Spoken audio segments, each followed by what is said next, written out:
Alrighty, folks, today we're going to be reviewing the new Paul Thomas Anderson movie, One Battle After Another, that many in the critical community is saying is the best movie of the year. Nay, the best movie in 5 years, 10 years, maybe in all of human history. This video is sponsored by our friends at ExpressVPN.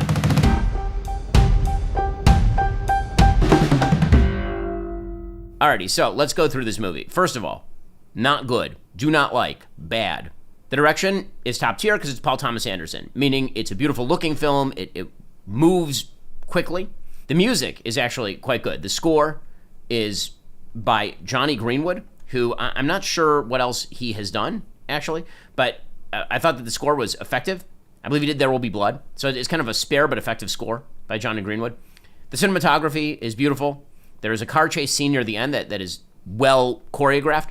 And the movie sucks because the writing's bad, okay? So the entire premise of the movie, it's based on a Thomas Pynchon novel called Vineland. And when I say based on, I mean loosely related to. The basic idea of One Battle After Another, the basic plot, is that you have a person named Ghetto Pat Calhoun, who is played by Leonardo DiCaprio, and Perfidia Beverly Hills. Again, all of the names here are supposed to be on the nose, sort of slightly surrealistic, but they're not good. Like Perfidia Beverly Hills, because it turns out that she is perfidious. Get it? Like Perfidia. Beverly Hills, because she's too cool for school, and because they actually sing the Beverly Hillbilly song at one point. Anyway, they are leaders of a revolutionary terrorist group called the French 75. And they seem like they're out of time, because they really should be from like the late 1960s, but actually this part of the movie is supposed to be set some 16 years ago, so like 2008, 2009. The first scene in the movie is them raiding an ICE facility to free illegal immigrants, which turns out to be sort of the running theme here, is that revolutionaries, what they really do is they fight the system in order to allow unchecked migration into the United States. Why? Because they need to defeat white nationalism, white Christian nationalism. That's the basic politics of the film. So Perfidia Beverly Hills, she breaks into this ICE facility along with her explosive expert boyfriend, played by Leonardo DiCaprio. She is obsessed with revolutionary violence, and also she is wildly sexually promiscuous. And so the opening scene involves her, how shall we put, asking Sean Penn's character, he's the villain, who is Colonel Stephen Lockjaw, I kid you not, again, these names are bad, and who is a white supremacist. He's commanding the ICE facility. The opening scene is her asking him to get up, but not like to his feet. And so you get a very long shot of his crotch as he is turned on by this radical Black Panther-like terrorist. And so it turns out that he becomes obsessed with her. And so he ends up tracking her down. He lets her go after she agrees to go to a motel and have sex with him. For some reason, she keeps that commitment, which is strange. Anyway, she has like a BDSM relationship with Lockjaw. So she's bombing things with Leonardo DiCaprio, and she's getting pregnant by Sean Penn, who's playing this uptight white Christian nationalist who is turned on by black female revolutionaries. Get it? Because white Christian nationalists really, they have a sadomasochistic relationship with black female revolutionaries. In any case, she gets pregnant. There's a shot from the film that you've seen of her very heavily pregnant, firing off what looks like an M4. And the idea is she's a true revolutionary, right? The freedom is in her belly. And at one point she says that the gun is for fun, but her genitalia, that is for fighting. She ends up being caught in the middle of a bank robbery. And she gives up the group in order to go free, and then she is supposed to go into witness protection, and instead she escapes to Mexico. You never see her again for the rest of the movie, so that's just kind of left open. Anyway, fast forward 16 years. Her husband, Ghetto Pat Calhoun, calls himself Bob, and he's a loser who smokes weed all day, and he is raising the person he thinks is their daughter, but who is actually the daughter of this white nationalist colonel. They are living in a sanctuary city called Backton Cross, and Willa, his daughter, this is the daughter, she is a spirited teenager who, as it turns out, is into revolutionary violence along with some of her gender non-binary blue-haired friends. And there are a couple of jokes here at the expense of the gender non-binary blue-haired friends, but mostly at the expense of out-of-touch old Bob, who doesn't understand why somebody would be gender non-binary. And there are a couple of humorous moments where Bob, again, Leonardo DiCaprio, he is trying to call into the revolutionary group, because what happens is that Stephen Lockjaw is trying to join a white nationalist group, a white Christian nationalist group called the Christmas Adventurers Club. I know, this is so stupid. The whole thing's it's such a stupid movie. It's so dumb. Okay, and they decide they're not going to let him in because he might have a black daughter. And so he decides he's going to track down the black daughter and kill her so he can get into the white Christian nationalist club. As one would, he decides to lead a raid on Backton Cross, the sanctuary city, to track down in reality, his daughter. Meanwhile, Bob is looking for his daughter, and in order to find his daughter, he ends up teaming up with Benicio del Toro, who plays a karate teacher and community leader named Sergio St. Carlos, who's a sensei, and who, again, is funny in a sort of oddball, kind of Wes Anderson kind of way. Everything Benicio del Toro plays now is like too cute by half.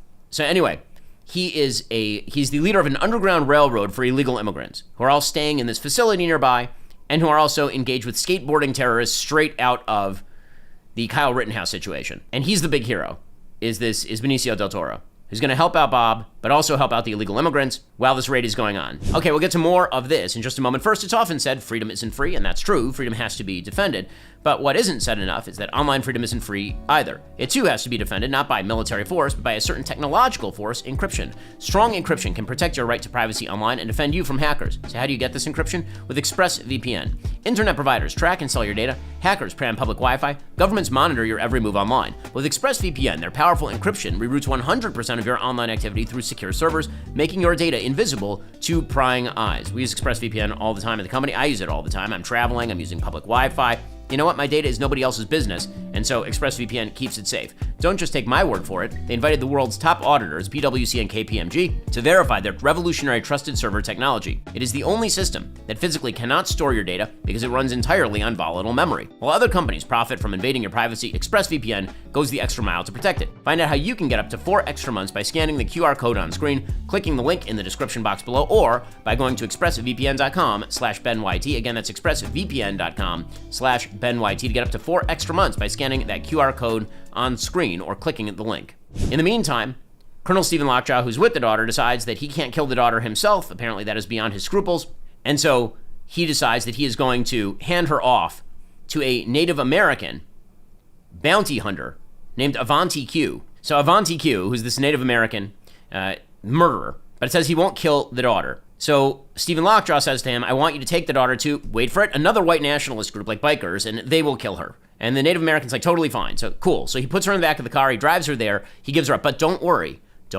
For all of those who were worried that there might be a person of color in this film who's on the wrong side, no. He ends up turning on the white nationalists when he realizes that the white nationalists are bad people about to kill the black girl. Now, he could have realized that in the car and not dropped her off. But instead, he ends up dying heroically in order to save her by killing the entire white nationalist biker group. Okay, and so he dies. She grabs the car. There's a car chase involving another member of the original Christmas Adventurers Club who's trying to track her down and kill her in order to cover up, I guess, for the fact that Stephen Lockjaw has a biracial daughter. And so the Christmas Adventurers Club guy kills Stephen Lockjaw, sort of, but not quite. He shoots him in the face, but he lives. And then Leonardo DiCaprio kills that guy and saves his daughter.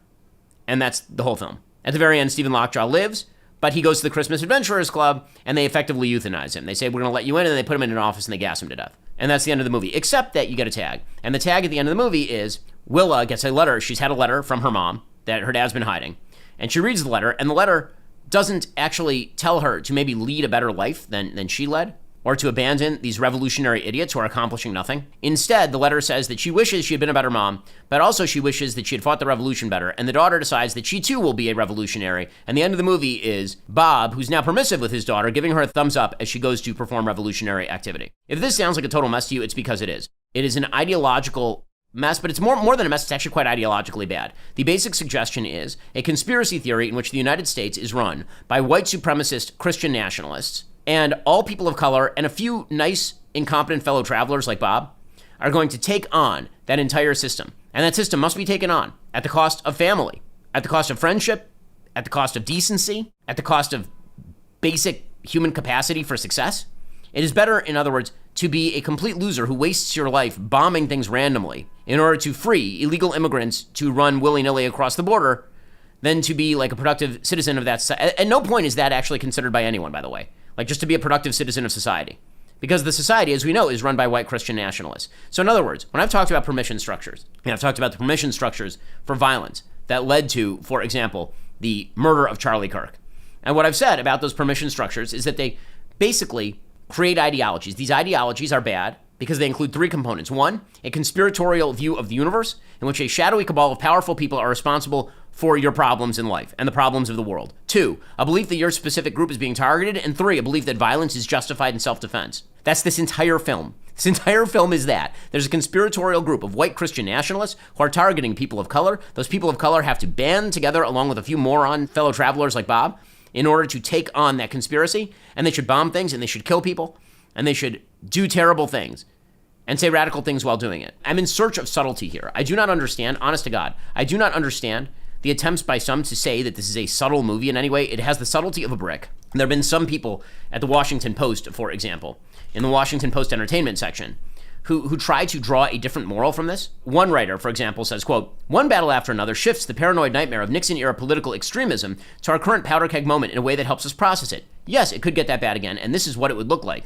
In its most outrageous plot point, a kinky affair between opposite camp radicals, Anderson brings the horseshoe theory of politics to life. Of course, the wackiest right-winger and the looniest leftist fall into bed with each other. Who else could match their violent intensity? Anderson also offers us hope, though, in the calm at the center, the sweet relationship between the chilled-out dad who has lost his political fervor and the teenage daughter who is finding her own capable way. Yeah, except that at the very end, you might think that's where it's going. That's not where it goes. At the very end, it takes a hard left and goes directly into she should be a radical, just like mommy was. Right? So, again, all these writers are trying to find something there that isn't there, or they are softly justifying all of this. Well, one writer named Haben Kaladi says in the Washington Post, it's about hope. One of the last characters we hear from is Perfidia. Reading from a letter she wrote in exile to her daughter Willa, she asks, will you try to change the world like I did, before adding, we failed, but maybe you will not, right? That's the line. Maybe you should be a revolutionary. And in the very last scene, a revolutionary daughter is following in her mother's sacrificial footsteps despite everything we've been seeing in the past 3 hours. Oh my gosh. Oh my gosh. Like, again, you can make excuses for it, but basically the thing's an apologia for radical left-wing terrorism. That's what it is. And any attempts to paint it as more complex than that, I think are overdoing it. Alrighty, so there is your review of One Battle After Another by Paul Thomas Anderson. Again, Leonardo DiCaprio is good in it. He's a good actor. Benicio del Toro, fine. Tiana Taylor is Perfidia. She's a talented actress. It's all fine, except for Sean Penn as Lockjaw, who kind of stinks.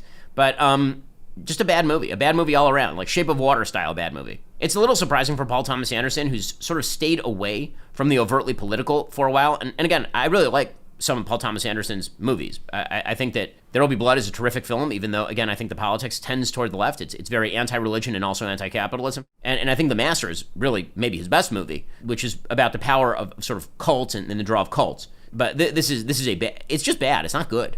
Will this win Academy Awards? It'll win all the Academy Awards because this is what Hollywood wants. Left-wing agitprop from high-powered directors.